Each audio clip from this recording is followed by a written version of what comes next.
Background no CSS.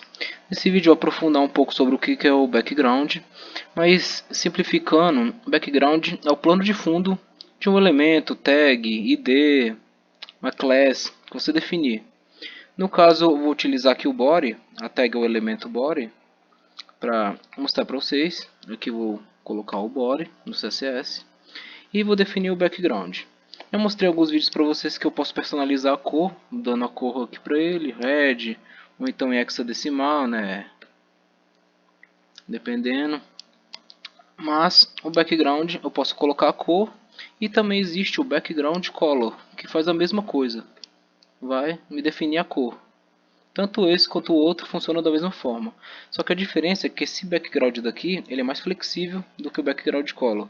Por exemplo, se eu quiser utilizar um linear gradiente, deixar um degradê na página, vou botar um verde e um vermelho.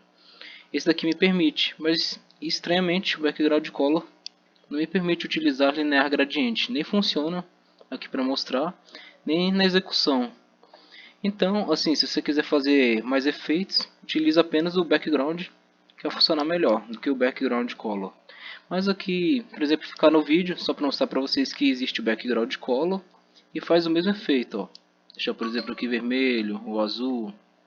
E existe o background image. Se você quiser colocar no plano de fundo uma imagem, você pode estar colocando aqui. Para isso você tem que colocar um URL aqui, que é o caminho da sua imagem. No caso, como já está na minha pasta aqui, basta eu dar o nome da imagem. Aqui eu vou colocar código CSS JPG. E assim eu coloco a minha imagem aqui no meu body, né, dentro do body. Eu estilizei, apliquei a imagem dentro do CSS, através do CSS. E vou mostrar outro comando aqui para vocês também. Existe o background position, que é a posição que a imagem vai ficar. No caso, ó, se eu, por exemplo, botar 30 pixels, ele vai dar uma margem aqui, ó, de 30 pixels, onde a imagem vai ficar. Aqui está aparecendo porque a imagem está se repetindo.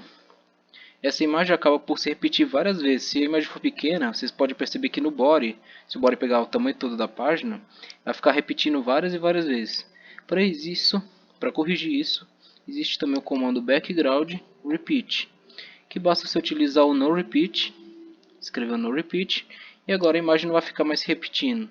E agora vocês percebem que ficou azul aqui no fundo. Isso porque eu defini antes aqui, ó, background color azul, ou seja, se a imagem não está pegando todo o tamanho na posição, então o que vai ser preenchido vai ser o azul. Se eu botasse aqui, por exemplo, o verde, ó, green, estaria preenchido o verde. E existe também o comando chamado background size, que é o tamanho do meu background. No caso, ele vai prevalecer o de image, da imagem.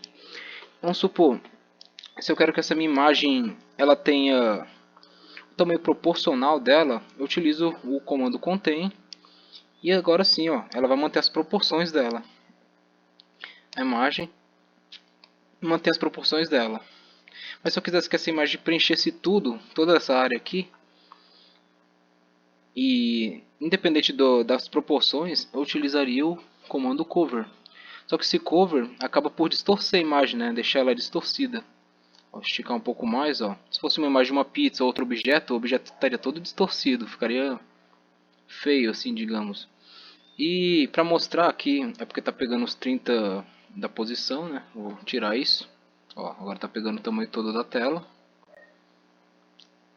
A minha imagem ficaria distorcida.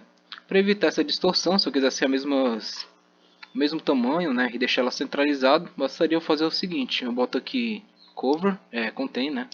Contain, vou manter as proporções, e aqui no background a posição vai ser centralizada, ou seja, a imagem sempre vai manter as proporções, mas vai estar sempre centralizada. Esses aqui são os comandos backgrounds padrões mais utilizados. Existem outros também, por exemplo, background clip, mas não é tão utilizado assim.